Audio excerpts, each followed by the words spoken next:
नमस्कार, मैं GRS news के लिए गिरीश सिकरवार। आज शारदीय नवरात्रि का पहला दिन है। आज सभी भक्तगण माता शैलपुत्री की पूजन अर्चन करेंगे। निवेदन है कि आप शारदीय नवरात्रि के अवसर पर न सिर्फ नशा मुक्त होकर बल्कि कोई भी ऐसा काम न करें जिससे कि समाज को कोई तकलीफ हो या ऐसा कोई काम हो जाए जो देश एवं समाज के लिए हानिकारक हो। आप सभी लोगों को मेरे छोटे से चैनल की ओर से शारदीय नवरात्र की हार्दिक शुभकामनाएं। कल प्रधानमंत्री ने GST को लेकर अपना पूरा भाषण राष्ट्र के नाम संदेश का प्रसारण किया। निश्चित तौर पर आज से कुछ स्लैब में कमी आएगी। जो पहले 30 जून 2017 को जो GST आर्थिक आज़ादी, एक तरह से दूसरी आज़ादी बताया जा रहा था, सरकार को 8 वर्षों से बाद में ये महसूस हुआ कि इस आर्थिक आज़ादी से न सिर्फ घाटा हुआ है बल्कि देश की आम जनता को भी परेशानी हुई है। बढ़ती बेरोजगारी और देश की गड़बड़ाती अर्थव्यवस्था। ये अलग बात है कि इसी दौरान ये दावा किया गया कि देश की आर्थिक व्यवस्था अब तीसरे नंबर पर पहुंच गई है। शीघ्र ही वो दूसरे या पहले नंबर पर पहुंच जाएगी। निश्चित तौर पर इस दौरान उद्योगपतियों के नेटवर्क का तो दायरा बढ़ा, लेकिन जिस प्रकार से देश की बहुसंख्यक आबादी, यहाँ तक कि सरकार ये मानती है कि वो 81 करोड़ लोगों को 5 किलो राशन देती है। यानी कि अगर सरकार इस संबंध में राशन न दी तो निश्चित तौर पर देश में भुखमरी की स्थिति हो जाए। एक तरह से ये सरकार की ही बातों पर कटाक्ष होगा कि एक और सरकार दावा कर रही है कि सरकार का दावा है कि देश निरंतर आर्थिक रूप से प्रगति कर रहा है। दूसरी ओर आप देश की बहुसंख्यक आबादी को अपने रहम करम पर निर्भर भी बनाते जा रहे हैं। लाभार्थी योजना हो या अन्य कोई मोदी सरकार की योजना हो, निश्चित तौर पर जिस तरह से राज्यों को भी केंद्र सरकार के ऊपर निर्भर बनाया गया, ये GST क्या था? GST निश्चित तौर पर केंद्र सरकार का जबरन वसूली का एक अभियान था और इस टैक्स को बाद में राज्य के हिस्से के अनुसार उसे सौंपा जाना था।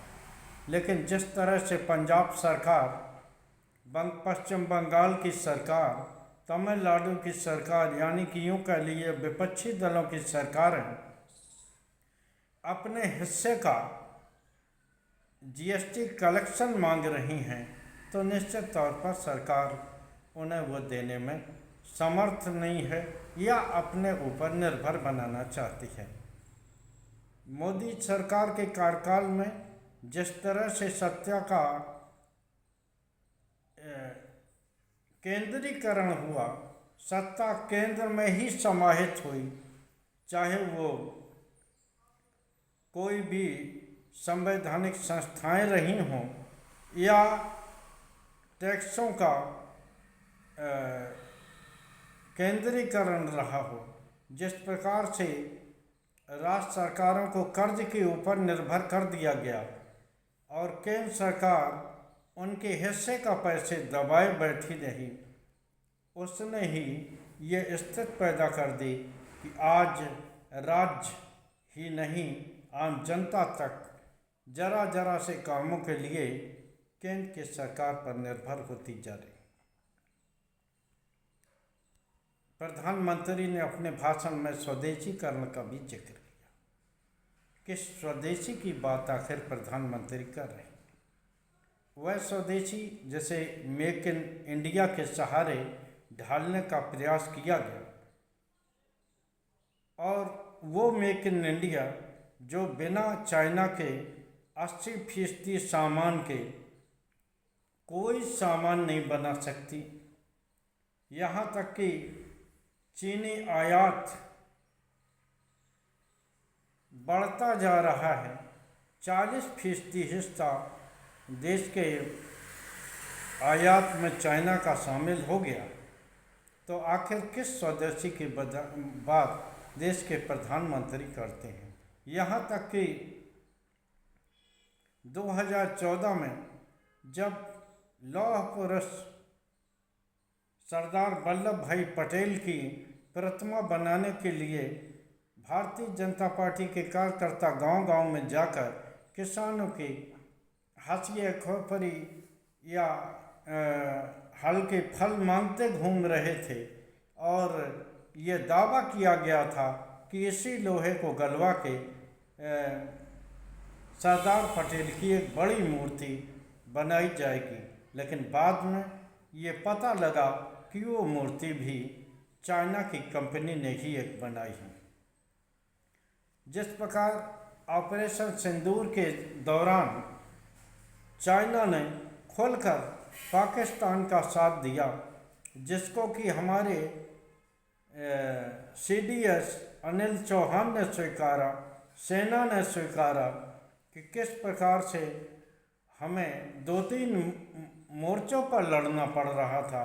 सीधे युद्ध में हम पाकिस्तान के सामने थे और अपरोक्ष रूप से हम चाइना, टर्की आदि देशों से लड़ रहे थे। निश्चित तौर पर अब उसी चाइना के गोद में बैठकर उसी के सामान के भरोसे कितना स्वदेशी का अभियान हम अपने यहाँ चला पाएंगे, ये सोचने वाली बात होगी।